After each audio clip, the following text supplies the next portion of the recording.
Sophia, congratulations. So, 7 gold medals and 2 new palaro records in this year's edition. So, how do you feel about this? Sobrang saya ko po since goal ko naman po talaga mag 7 golds po ngayon pa lang. Paano mo ma-assess yung naging performance mo, yung mga times mo, yung clockings mo dito? Paano mo ma-assess yung overall performance mo? Are you satisfied with your time, with your... Masaya naman po kahit hindi ko po nakuha yung ibang records po na gusto ko po makuha. From last year, ilan nga ba? 6 golds and or 5 golds, 2 silvers. So ngayon talagang nahigitan mo yon. Masasabi mo ba na mas tough yung competition ngayon taon? Opo. Mas marami pong lumabas na malalakas po ngayon. Pero sa kabila nun, nasip mo pa rin lahat ng ito. Ano naging paghahanda mo para?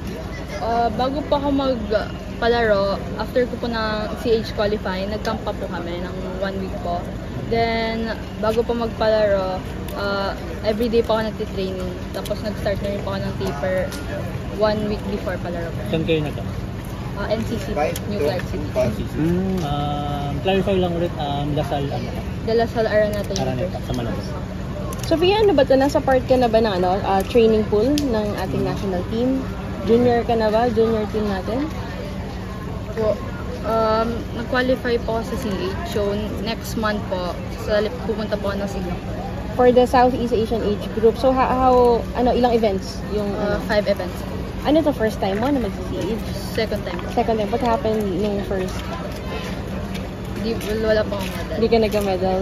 Pero same, 5 events? Opo. Ano to, tingin mo, ito magandang build-up, ito nga nangyari sa palaro going to CH. Yes. Sophia, of course, ano pa ba? Syempre, marami kang mga nakita dito. Ano yung parang nakita mong area of improvement?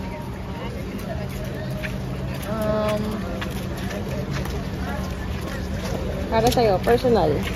Saan ka pa pwede mong adjust sa training, ganun? Siguro po yung mindset ko po and yung mga turns ko po, kailangan ko pa po ayusin yun. Especially po yung 1 back and 1 free ko po, ito pong palaro. Doon po ako yun po yung dahilan kung bakit po hindi rin po ako naka-record ng 1. This is just your second palaro and tama 12 years old pa lang, no, si Sophia. Ano ang kahalagahan sa'yo ng pagsali dito sa palarong pambansa? Sobrang saya po since syempre po masaya po talaga since marami po akong kasama na kilala ko po ngayon palarong pambansa. Sophia, most medals dyan, dito kasama si Titus, 7 goals. Kung i-describe mo itong palaro na ito sa lahat ng tournament. Kung i-describe mo itong palaro sa lahat ng tournament, given na 7 goals, pinakamanganap ko. Siyempre po, sobrang saya ko po. Thank you po talaga sa mga support ko sa akin pagpunta po ditong palaro. 7 goals, 2 records. Kontento ka ba o mas gusto mo sana mas maraming records? Gusto ko sana mas marami. Ilan sana yung target na 4? Pero dalawa.